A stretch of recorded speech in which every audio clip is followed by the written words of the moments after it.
Nate Reynolds' good mood evaporated the second he stepped inside his house.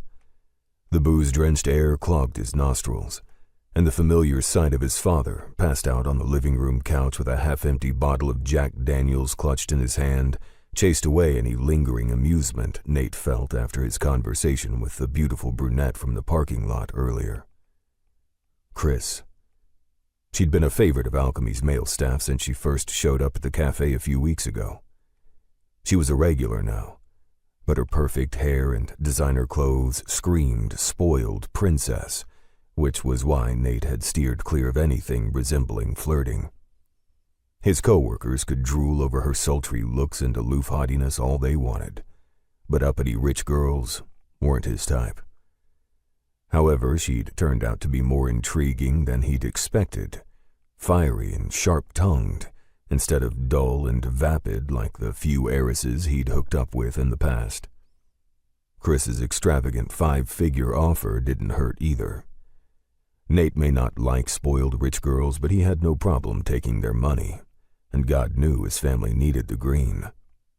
However, the idea of selling his body for cash, even if he was only pretending to do so, caused his stomach to churn with nausea. Nate had 48 hours to decide whether his values were worth the roof over his head. I'll deal with it later. He had more pressing issues at hand, namely getting his father up to his room and airing out the sickly smell of whiskey before Skylar returned home. Michael Reynolds grunted and shifted in his sleep. He'd been a handsome man once, with the same sharp bone structure and olive complexion as his son, but age, grief, and alcohol had transformed him into a shell of the person he used to be. A familiar cocktail of resentment, resignation, and weariness bubbled in Nate's veins as he opened all the windows and spritzed the air with a lemony-smelling spray Skylar had bought on their last Walmart run. He tidied up the things Michael had knocked over, the umbrella stand in the tiny entry hall, the framed picture of a 10-year-old Nate and 4-year-old Skylar on the side table, before attempting to pry good old Jack from his father's hands. Michael stirred.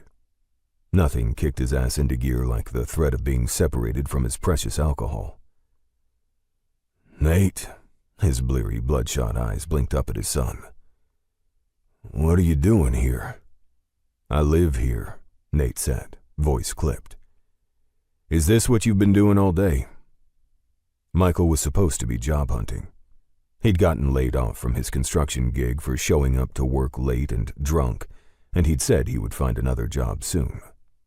That had been 2 months ago.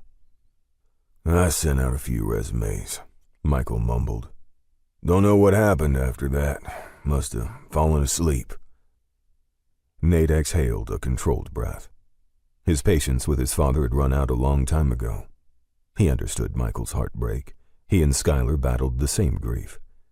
No matter how many years passed, the sadness lingered in their household like a dark fog that wouldn't go away.